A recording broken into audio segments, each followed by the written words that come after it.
Hi friends, இது சனிக்கிழமையோட மினிவில் ஆகுது. Evening போல விளக்குலாம் ஏற்றி முடிச்சுட்டு அதுக்கப்புறம் வந்து கம்பு தோசை செய்யறதுக்காக கம்பு ஊற வைக்கலான்னு சொல்லிட்டு ஊற வச்சிருந்தேன். கம்பு வந்து பாத்தீங்கன்னா அம்மா வீட்டுல இருந்து போன வருஷத்துக்கு அதுக்கு முந்தின வருஷம் கம்புன்னு நினைக்கிறேன். அது அப்படியே பாத்தீங்கன்னா அந்த பாக்ஸ் நிறைய கொடுத்து அனுப்பியிருந்தாங்க.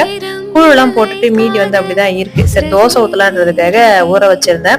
இது வந்து நான் ஒரு 8 மணிக்கு வந்து அரைச்சி நம்ம தோசை ஊத்தலாம்னு சொல்லிட்டு ஊற வச்சிருந்தேன். அதுக்கப்புறம் நைட்டு வந்து சாப்பாடு வந்து பாத்தீங்கன்னா மாறிடுச்சு. இது காலையில தான் வந்து செஞ்சிருந்தேன். அதை ஊற வச்சுட்டு அதுக்கப்புறம் வாதநாரம் கீரைன்னு சொல்லுவாங்க பாத்தீங்கன்னா, இந்த கீரையோட இந்த கேழ்வரகு மாவுல வடை செஞ்சு சாப்பிட்டா சூப்பரா இருக்கும். எங்க மாமியார் இருக்கிறப்ப பாத்தீங்கன்னா அடிக்கடி வந்து அவங்க வடை செஞ்சு சாப்பிடுவாங்க. ஏதாவது கொஞ்சம் எங்களுக்கு வந்து கொடுப்பாங்க.